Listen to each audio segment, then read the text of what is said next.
Ce matin, on commence une étude sur la guerre des Juifs qui est écrite par Flavius Joseph. Ça va compléter un peu ce qu'on a déjà vu avec le livre d'Apocalypse.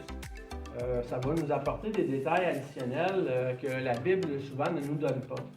Entre autres, on va parler des Maccabées, on va parler d'Antiochus Épiphane, on va parler beaucoup d'Hérode dans le premier livre et d'autres événements là, qui mènent jusqu'à la vie de Jésus. Ça, c'est dans le premier livre. Par la suite, on va arriver dans la portion qui mène de, disons, -4, qui est à la mort de Hérode, jusqu'à l'an 66, donc le début de la révolte des Juifs. Donc ça va nous donner quand même un bon aperçu. Ce que j'ai fait une prélecture cette semaine. J'ai fait une sélection de certains textes. Donc on ne va pas lire tous les textes, on va juste lire ceux que j'ai trouvés le plus pertinents, ceux qui nous donnent vraiment des détails plus marqués là, sur vraiment ce qui est relié à ce qu'on peut, disons, annexer à la Bible. Donc j'ai éliminé, disons, tous les passages plus techniques où il y avait beaucoup de noms, où il y avait beaucoup de, disons, des titres honorifiques donnés, des promotions.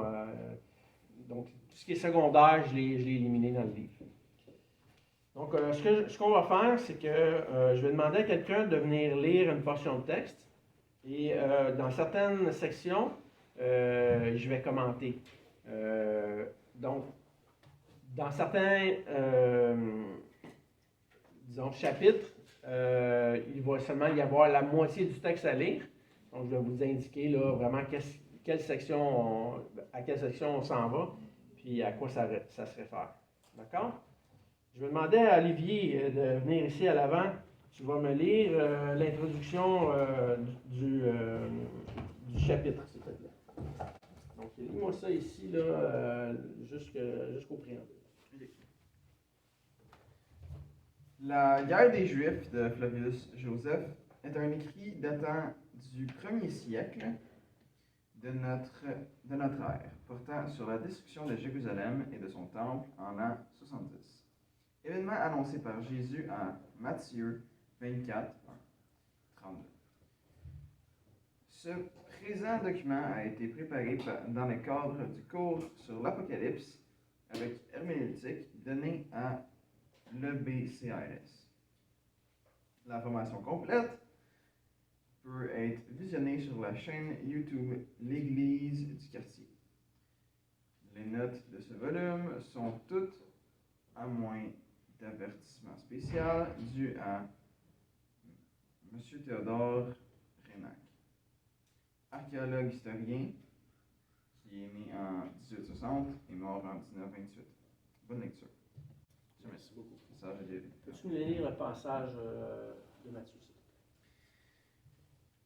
Jésus dit à ses disciples, « Je vous le dis en vérité, cette génération ne passera point que tout cela n'arrive. » C'est Matthieu 24, 34. Parfait, merci beaucoup. Donc, le passage qu'on vient de lire, c'est ce que Jésus avait dit par rapport à la destruction du temple. Donc, il disait que tout cela était pour arriver dans une seule génération. Okay? Donc, il prévoyait des événements imminents, pas des événements futurs comme plusieurs le prétendent encore aujourd'hui. D'accord? Donc, on va aller lire le préambule. On va aller lire le point 1. James, je vais te demander d'être mon premier volontaire pour le chapitre en entier. Donc, si tu peux venir ici à l'avant. Donc, ce qu'on va lire dans le sommaire, on va lire pourquoi Joseph a entrepris son ouvrage. On va lire la grandeur du sujet. En fait, on va être capable d'évaluer la mesure de ses propos. Les erreurs de ceux qui rabaissent la résistance des Juifs, les sentiments personnels de l'auteur, donc de Flavius Joseph. On va voir la supériorité de l'historien des faits contemporains sur les compilateurs d'histoire ancienne. On va voir son propos, qu'est-ce qu'il veut dire par là. On va avoir un aperçu sommaire du passé lointain des Juifs et un aperçu sommaire des faits traités dans cet ouvrage. Donc, il va nous donner les grandes lignes de ce qu'il va parler. Et point 12, on va le voir en détail lors de la lecture. OK? Donc, commence au point 1 jusqu'au point 12. Vas-y lentement à ton rythme. Oui. Donc, tout le monde au point 1. La guerre que les Juifs engagèrent contre les Romains est la plus considérable, non seulement de ce siècle, mais peu s'en faut, de toutes celles qui, au rapport de la tradition, ont surgi soit entre cités, soit entre nations. Cependant, parmi ceux qui en ont écrit l'histoire, les uns, n'ayant pas assisté aux événements, ont rassemblé par oui-dire des renseignements fortuits et contradictoires qu'ils ont mis en œuvre à la façon des sophistes. Les autres, témoins des faits, les ont altérés par flatterie envers les Romains ou par haine envers les Juifs, et leur ouvrage contient ici un réquisitoire, là un panégyrique, jamais un récit historique exact. C'est pour cela que je me suis proposé de raconter en grec cette histoire, à l'usage de ceux qui vivent sous la domination romaine, traduisant l'ouvrage que j'ai composé auparavant dans ma langue maternelle, à l'usage des barbares de l'intérieur. Mon nom est Joseph, fils de Matthias, hébreu de nation, originaire de Jérusalem, prêtre. Au début, j'ai moi-même pris part à la guerre contre les Romains. Les événements ultérieurs, j'y ai assisté par contrainte. Quand se produisit le grand mouvement dont je viens de parler, les affaires des Romains étaient malades. Chez les Juifs, le parti révolutionnaire profita de ces temps troublés pour se soulever, jouissant alors de la plénitude de ses forces et de ses ressources.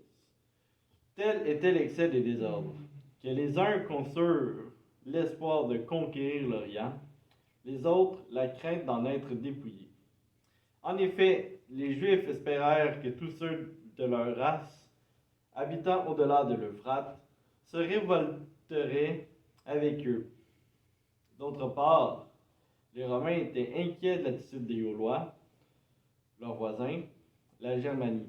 Et la Germanie demeurait point en repos. Parfait, merci. Passe au point 3, s'il te plaît. Et cependant, on ose donner le titre d'histoire à ces écrits, qui, à mon avis, non seulement ne racontent rien de sensé, mais ne répondent pas même à l'objet de leur auteur. Voilà, en effet, des écrivains qui, voulant exalter la grandeur des Romains, ne cessèrent de calomnier et de rabaisser les uns. Livres qui heurtent à la gloire des chefs, dont les efforts et les sueurs devant Jérusalem. Si l'on rabaisse l'importance de leur succès, tombent eux-mêmes dans le mépris. Cependant, je ne me suis pas proposé de rivaliser avec ceux qui exaltaient la gloire des Romains en exagérant moi-même celle de mes compatriotes.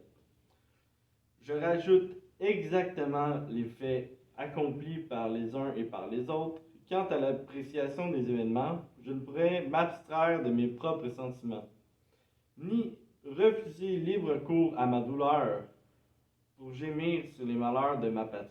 Parfait, merci. Passe au point 6, s'il te plaît. L'histoire ancienne des Juifs, qui ils étaient et comment ils émigrèrent d'Égypte, les pays qu'ils parcoururent durant leur marche errante, les lieux qu'ils occupèrent ensuite et comment ils en furent déportés. Tout ce récit, je l'ai jugé inopportun à cette place et d'ailleurs superflu, car avant moi, beaucoup de Juifs ont raconté exactement l'histoire de nos pères et quelques Grecs ont fait passer dans leur langue ces récits sans altérer sensiblement la vérité. C'est donc à l'endroit où cesse le témoignage de ces historiens et de nos prophètes que je fixerai le début de mon ouvrage. Parmi les événements qui suivent, je traiterai avec le plus de détails et de soins possible ceux de la guerre dont je fus témoin. Quant à ceux qui précédèrent mon temps, je me contenterai d'une esquisse sommaire.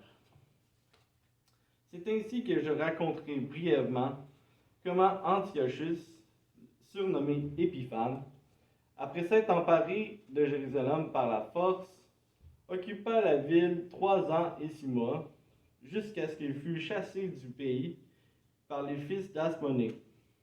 Ensuite, comment les descendants des Asmonéens se disputant le trône, entraînèrent dans leur querelle les Romains et Pompée. Comment Hérode, fils d'Antipater, mit fin à leur dynastie avec le concours de Socius. Comment le peuple, après la mort d'Hérode, fut livré à la sédition sous le principat d'Auguste à Rome. Quinctilius Varus était gouverneur du pays. Comment la guerre éclata la 12e année du principat de Néron. Les événements qui se succédèrent sous le gouvernement Cestius. Les lieux que, dans leur premier élan, les Juifs occupèrent de vive force. Je dirai ensuite comment ils fortifièrent les villes voisines, comment Néron émit de revers de Cestius et craignant une ruine complète de l'Empire, chargea Vespasien de la conduite de la guerre. Comment celui-ci, accompagné de l'aîné de ses fils, envahit le territoire des Juifs, avec quels effectifs, romains ou alliés, il se répandit dans toute la Galilée. Comment il occupa les villes de cette province, les unes par force, les autres par composition.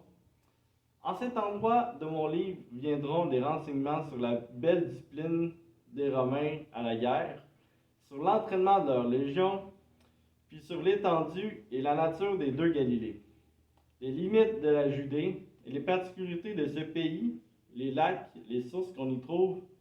Enfin, pour chaque ville, je raconterai les misères de ceux qui y furent pris, le tout avec exactitude, selon ce que j'ai vu ou souffert moi-même. Car je ne cacherai rien de mes propres infortunes, puisque aussi bien je m'adresse à des gens qui les connaissent. Je raconte ensuite comment, au moment où déjà la situation des Juifs périclitait, Néron mourut, et Vespasien, qui avançait vers Jérusalem, en fut détourné pour aller occuper la dignité impériale. J'énumère les présages qu'il obtint à ce sujet, les révolutions de Rome, les soldats le saluant malgré lui du titre d'empereur, puis quand il s'est rendu en Égypte pour mettre en ordre dans l'Empire, la Judée en proie aux factions, des tyrans surgissant et luttant les uns contre les autres. Je montre alors Titus quittant l'Égypte et envahissant une seconde fois notre contrée. J'explique comment il rassembla ses troupes, en quel lieu, en quel nombre, dans quel état à son arrivée la discorde avait mis la ville, toutes les attaques de Titus, tous ses travaux d'approche, et d'autre part, la triple enceinte de nos murailles, leur dimension, la force de notre ville, la disposition de l'enceinte sacrée et du temple, leur mesure et celle de l'autel, le tout avec exactitude. Je décris quelques rites usités dans nos fêtes, les 7 degrés de la pureté, les fonctions des prêtres, leurs vêtements et ceux du grand pontife, enfin le sanctuaire du temple, le tout sans rien omettre, sans rien ajouter aux faits pris sur le fait.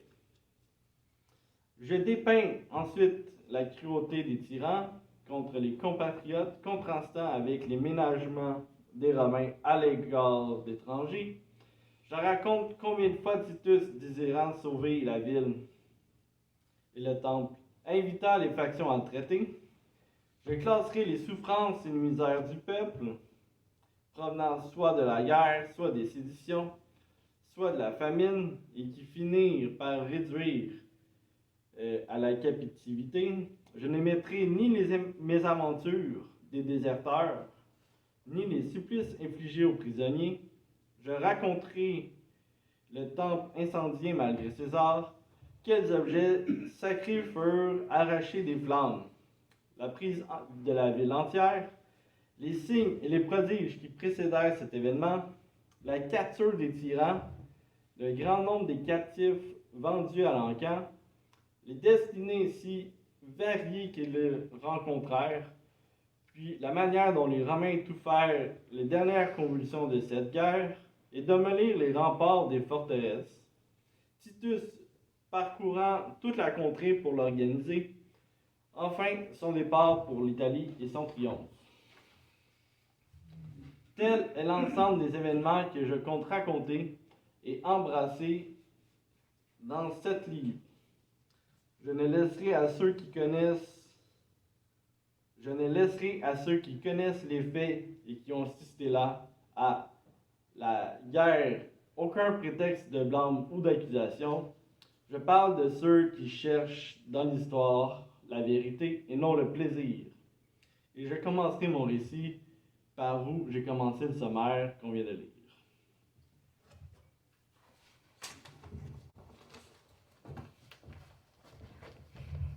Merci beaucoup, James. Donc, quand même, c'est un court résumé, un court préambule que fait Flavius Joseph si on le compare avec d'autres livres d'histoire. Par contre, il détaille vraiment très bien les étapes qu'il va soutenir là, pour la rédaction de son livre. Mais juste dans le préambule ici, on voit déjà plusieurs personnages bibliques. Combien pouvez-vous lesquels pourriez-vous nommer là? Combien de personnages bibliques juste dans le préambule on vient de voir? Nommez ceux qui vous viennent à l'esprit. Là. Titus, oui, Titus, on le voit dans l'Apocalypse. Hérode.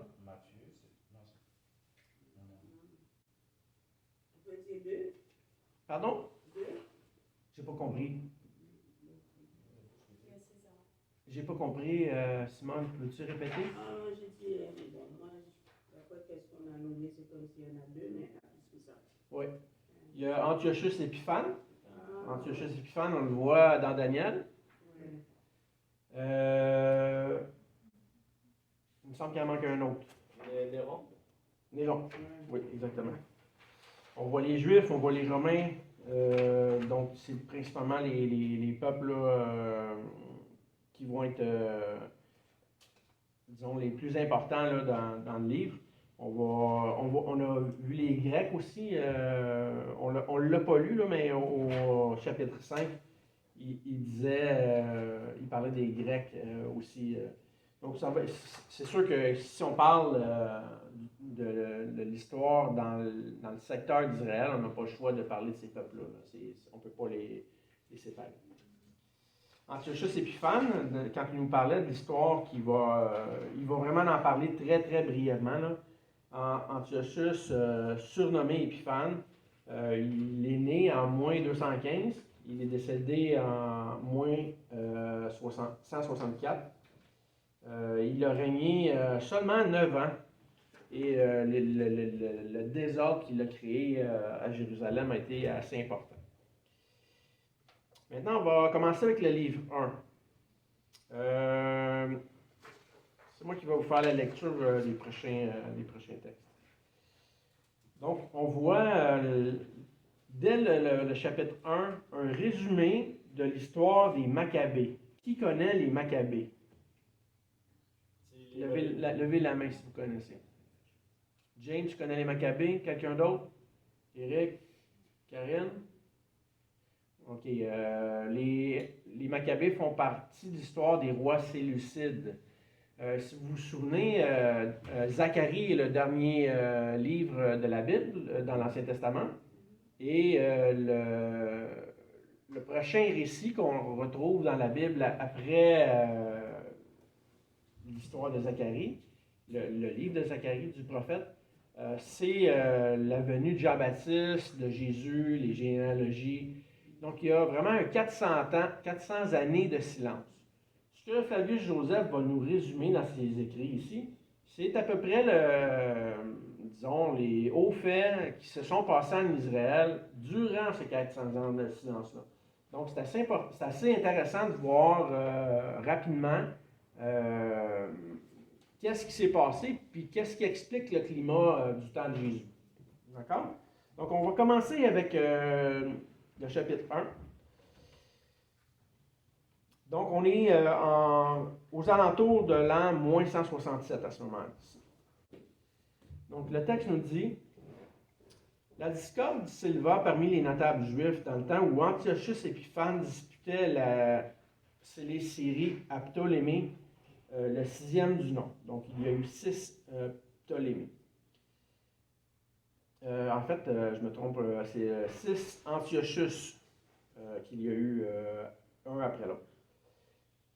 C'était une querelle d'ambition et de pouvoir. Aucun des personnages de Marc ne pouvait souffrir d'être subordonné à ses égaux. Onias, un des grands prêtres, prit le dessus et chassa de la ville le fils de Tobie. Ceux-ci se réfugièrent auprès d'Antiochus et le supplièrent de le prendre pour guide et d'envahir la Judée. Le roi, qui depuis longtemps penchait vers ce dessein, se laissa persuader et à la tête d'une forte armée se met en marche et prend d'assaut la ville.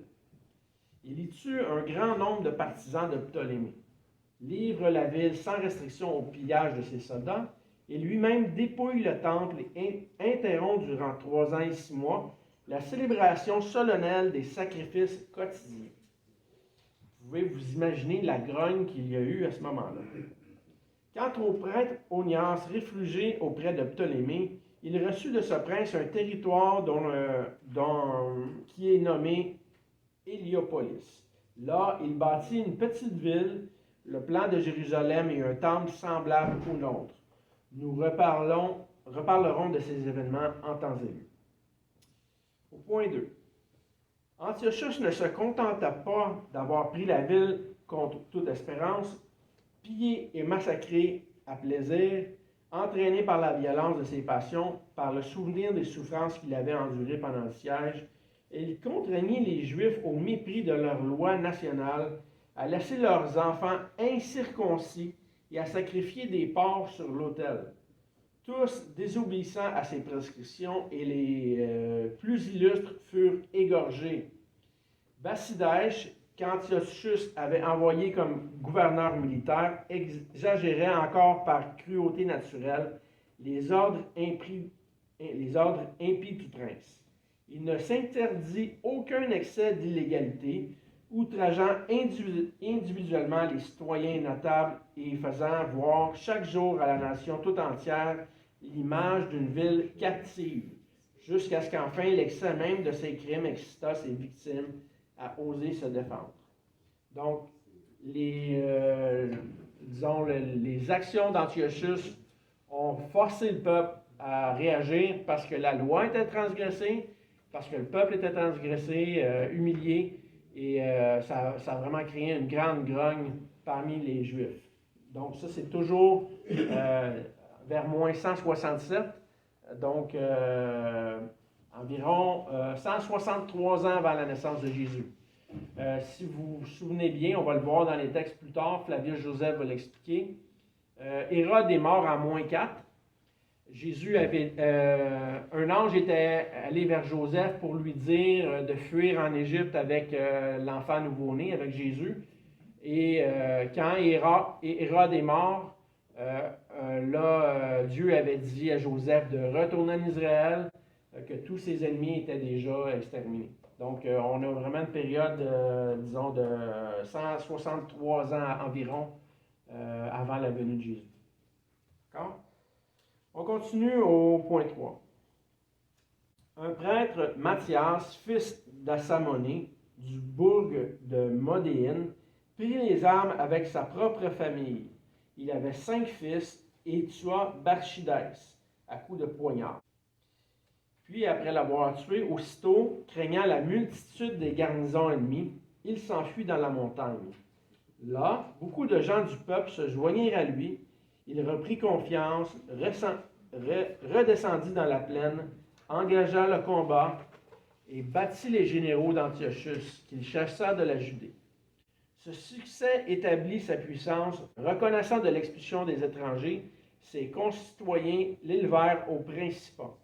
Il mourut en laissant le pouvoir à Judas, l'aîné de ses fils.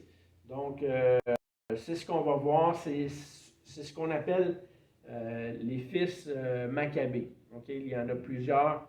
Et il y a 2 livres apocryphes. On avait vu ça dans la série sur l'herméneutique. Les apocryphes sont des livres qu'on appelle deutérocanoniques. Donc, ce ne sont pas des livres inspirés, mais c'est des livres, des excellents livres qui nous donnent un bon récit de l'histoire. Ces livres-là ne sont pas inspirés, donc il y a des erreurs, comme il y a des erreurs dans le récit de Flavius Joseph, là. Des erreurs minimes parfois, des noms, des lieux qui ne sont pas tout à fait exacts, mais grosso modo, les faits sont très bien relatés. C'est ce qu'on est en train de lire, c'est le récit le plus exact de la destruction de Jérusalem, hormis la Bible. D'accord? Ça, c'est relaté par les historiens. Donc, on continue au point, on est rendu au point 4. Donc, Judas, l'aîné des fils, va prendre le commandement. Celui-ci, présumant qu'Antiochus ne restera pas en repos, donc qui était pour riposter, recruta des troupes parmi ses compatriotes, et le premier de sa nation fit alliance avec les Romains. Quand Épiphane envahit de nouveau le territoire des Juifs, il le repoussa en lui influant un grave échec. Là, on a une petite erreur ici dans notre copie, là, avec des 1 un peu partout, là, mais il lui a infligé un grave échec. Dans la chaleur de sa victoire, il s'élança ensuite contre la garnison de la ville qui n'avait pas encore été expulsée. Chassant les soldats étrangers de la ville haute, il les refoula dans la ville basse, dans cette partie de Jérusalem qu'on nommait Acra. Devenu maître du sanctuaire, il en purifia tout l'emplacement, l'entoura de murailles, fit fabriquer de nouveaux vases sacrés et les introduisit dans le temple pour remplacer ceux qui avaient été souillés. Il éleva un autre autel et recommença les sacrifices expiatoires, tandis que Jérusalem reprenait ainsi sa constitution sacrée. Antiochus mourut, son fils Antiochus hérita de son royaume et de sa haine contre les Juifs. Donc, rien pour s'améliorer, le climat va continuer d'empirer. Point 5. Ayant donc réuni 50 000 fantassins, environ 5 000 cavaliers et 80 éléphants, ces chiffres-là sont un petit peu contestés, là, mais de toute façon, ça nous donne un aperçu global de ce qui se passe. Il s'élance à travers la Judée vers les montagnes. Il prit la petite ville de Bethsoura, mais près du lieu appelé Beth-Zacharia, où l'on accède par un défilé étroit. Judas, avec toutes ses forces, s'opposa à sa marche. On va aller au point 6. Après donc, il y a une bataille, là, et on va comprendre que c'est les Maccabées qui ont remporté. Après la retraite du roi, Judas ne restait pas inactif. Rejoint par de nombreuses recrues de sa nation, il tailla les soldats échappés à la défaite et livra bataille près du bourg d'Assada aux généraux d'Antiochus. Il fit dans le combat des prodiges de valeur, tua un grand nombre d'ennemis, mais périt lui-même. Peu de jours après, son frère Jean tomba dans une embuscade des partisans d'Antiochus et périt également. On passe au chapitre suivant, au point 1. Jonatas, son frère qui lui succéda, sut se préserver des embûches des indigènes et affermir son pouvoir par son amitié avec les Romains. Il conclut ainsi un accord avec le fils d'Antiochus. Malgré tout, il ne put échapper à son destin. Donc, qu'est-ce que ça veut dire, ça, qu'il ne put échapper à son destin? Il mourut, exactement. Car le tyran Tryphon tuteur du fils d'Antiochus et qui conspirait depuis longtemps contre son pupille, donc son neveu, s'efforça de se débarrasser des amis du jeune roi, s'empara par trahison de Jonatas lorsque celui-ci, avec une suite peu nombreuse, fut venu à Ptolémaïs rencontrer Antiochus. On passe au point 2. Donc, vous voyez que la famille, tranquillement, commence à être décimée, puis ça ne se fait pas en 5 minutes, là. C'est des longues guerres. Simon, qui conduisait les affaires avec énergie, s'empara de Garaza. Allons maintenant au point 3. Il mourut lui-même dans des embûches que lui dressa au cours du festin son gendre Ptolémée. Excusez-moi, ce qui est décidé ici, c'est pas Simon qu'on vient de lire, là, c'est le général de l'armée. Donc, il y a une victoire, mais pendant un festin, le gendre décède. On passe rapidement, hein, juste pour se donner une idée globale du contexte. Parce que sinon, si on lit toutes les pages, on va être là pendant plusieurs années. Point 4. Il assiégea la forteresse, mais supérieur sous tous les points, il se laissa vaincre par son bon naturel. Donc, encore une autre défaite. Au point 5. On va voir la profanation du tombeau de David. La Bible ne nous parle pas de ce fait-là, mais Flavius Joseph, lui, en parle.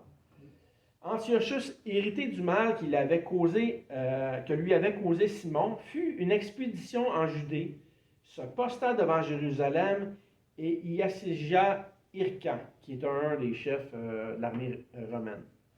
Celui-ci ouvrit le tombeau de David, le plus riche des rois, en tira une somme de plus de 3000 talents et obtient d'Antiochus au prix de 300 talents qu'il leva le siège.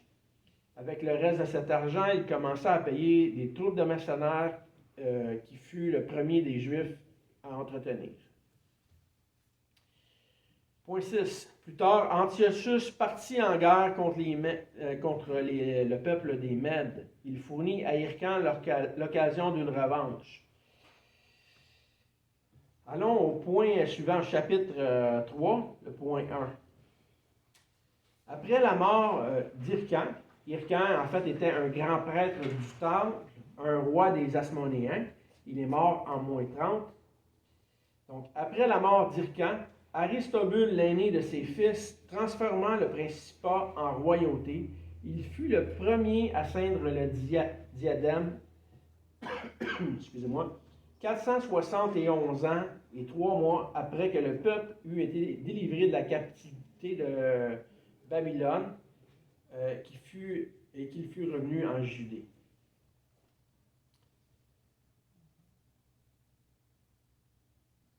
Donc, Hircan a joué un rôle important dans l'histoire du peuple juif durant cette période-là. On va voir d'autres détails plus tard. Au point 3, il y a un complot contre la famille d'Aristobule. On va le passer, mais c'est assez quand même intéressant. Je vous invite à le lire à la maison.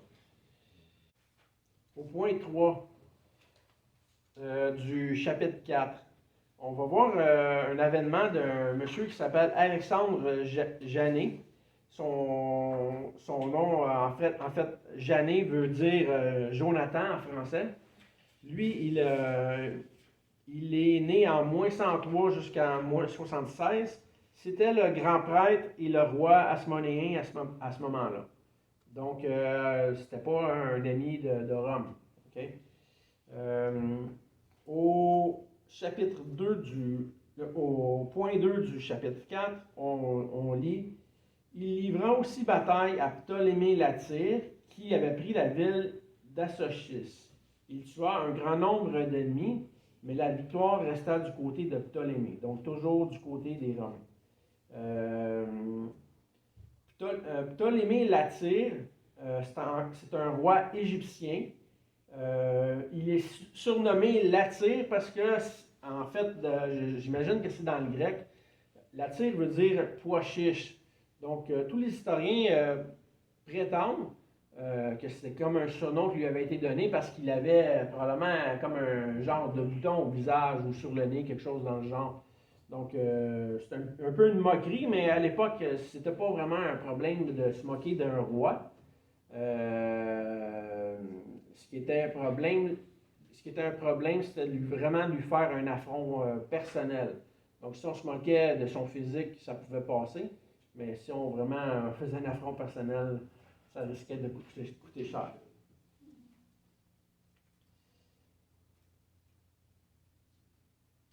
Au point 4, Alexandre, de qui j'ai parlé tantôt, Alexandre Janet, on dit qu'il a fait périr 50 000 Juifs. Ses victoires ruinaient son royaume. Il ne causait aucune joie. Donc, c'est des gros chiffres, là. 60 000 Juifs, là, c'est pas rien, là. C'est l'équivalent quand même d'une grande ville aujourd'hui, là. Si on va au point 6, on parle toujours d'Alexandre. Au milieu du chapitre, ça nous dit « Il fit mettre en croix au milieu de la ville 800 des captifs et égorger sous leurs yeux les femmes et leurs enfants. Lui-même contemplait ce spectacle en buvant, étendu parmi ses concubines. » Donc, on est longtemps là, avant la période de Jésus, et déjà la crucifixion est en vigueur. Cet homme-là fait crucifier des centaines de personnes, 800 personnes en tout, et il égorge les femmes et les enfants. Imaginez-vous, c'est atroce, c'est abominable. Rome, le système de Rome qui était en train de se développer n'était pas un système basé sur la paix, là. C'était vraiment un système de pouvoir où les rois étaient divisés les uns les autres et souvent se mettaient à mort. Les cas d'empoisonnement, de meurtre étaient fréquents, même chez les empereurs. On dit au point 7 que Antiochus a été le dernier des Séleucides. Donc, par la suite, on va voir que Rome va vraiment prendre un grand pouvoir. Au point 5, on va aller lire un peu sur les pharisiens. Au point 2, si on va à la troisième ligne, on dit « Mais bientôt les pharisiens s'insinuèrent dans l'esprit confiant de cette femme. » La femme, c'est Alexandra, là, de qui Alexandre a laissé le pouvoir. Ils gouvernèrent toutes les affaires du royaume, donc encore les pharisiens, bannissant ou rappelant, mettant en liberté ou en prison selon ce qui leur semblait bon. Donc, suite à la mort d'Alexandre, Alexandra vient au pouvoir. Les pharisiens commencent à prendre de l'essor dans le royaume, sont en train de manipuler Alexandra. Et quand vous voyez dans les récits des évangiles que Jésus conteste les pharisiens étaient déjà en train de prendre l'essor politique et de manipuler toutes les choses au travers le peuple juif. Donc, ça, encore là, on est longtemps avant la venue de Jésus. Au point 3, on va nous parler encore des pharisiens. C'est ainsi qu'ils firent mourir un homme de marque, Diogène, qui avait été l'ami d'Alexandre. Il l'accusait d'avoir conseillé au roi la mise en croix de 800 Juifs.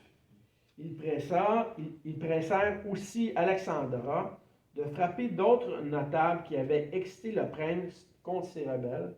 Et comme elle cédait toujours par crainte religieuse, il tuait ceux qu'il voulait. Donc, c'est à répétition. Les plus éminents des citoyens, aussi menacés, cherchèrent un refuge auprès d'Aristobule. Celui-ci conseilla à sa mère d'élever leur vie en considération de leur rang, mais de les bannir de la cité si elle les croyait fautifs. Les suspects obtinrent ainsi la vie sauve et se dispersèrent dans le pays. Donc les Juifs sont menacés. Tous ceux qui vivent une vie pieuse sont sujets là, à un type de persécution. Ils fuient Jérusalem et qu'est-ce que ça crée? Ben, ça fait que les pharisiens ont toujours de plus en plus de pouvoir dans Jérusalem. Et finalement, ils vont faire pas mal ce qu'ils veulent. D'accord? Ça nous donne déjà un portrait assez clair de ce qu'on voit dans les évangiles. D'accord? Et même tout ce qui a suivi après, hein, parce que Paul n'est pas exempt, là, même Pierre, en Acte 2, Pierre n'est pas exempt de la réaction des pharisiens. Les pharisiens ont encore un grand pouvoir à ce moment-là. Donc, on va arrêter ici pour aujourd'hui. Le temps file. La semaine prochaine, on va commencer à voir sur Hérode. Okay? Donc, les récits vont s'accélérer au niveau des délais. Là. On va arriver rapidement au règne d'Hérode, qui a régné environ une trentaine, quarantaine d'années. Puis on va voir quel était le portrait d'Hérode, puis qu'est-ce qui a fait en sorte, en fait, qu'il a voulu tuer même les enfants. Comment ses émotions ont suscité ça jusqu'à un climat de méfiance et de mépris du peuple. D'accord? Donc, on va juste prier. Par la suite, on va prendre un temps de communion. Seigneur, on te remercie pour ces textes qui sont différents de ce qu'on est habitué de lire dans la Bible. On les lit de façon très rapide, Seigneur, pour juste se donner une idée. Tu nous dis Seigneur, par ta parole, on peut apprendre à te connaître. Et si on ne connaît pas ta parole, on a toujours de la difficulté à pouvoir parler de qui tu es. Avec les écrits qu'on est en train de lire aujourd'hui, Seigneur, ceux-ci vont apporter un complément d'information à ce qu'on lit dans la Bible, vont nous aider à mieux comprendre le contexte de l'époque et à faire en sorte qu'on puisse être davantage éclairé. On te demande, Seigneur, de faire en sorte qu'on puisse cerner sur les bonnes informations et qu'on puisse mieux comprendre ce que ta parole énonce pour qu'on puisse réformer nos cœurs puis honorer tout ce que tu enseignes, tout ce que tu dis, Seigneur. Bénis chacun, Seigneur. Au nom de Jésus, je te prie.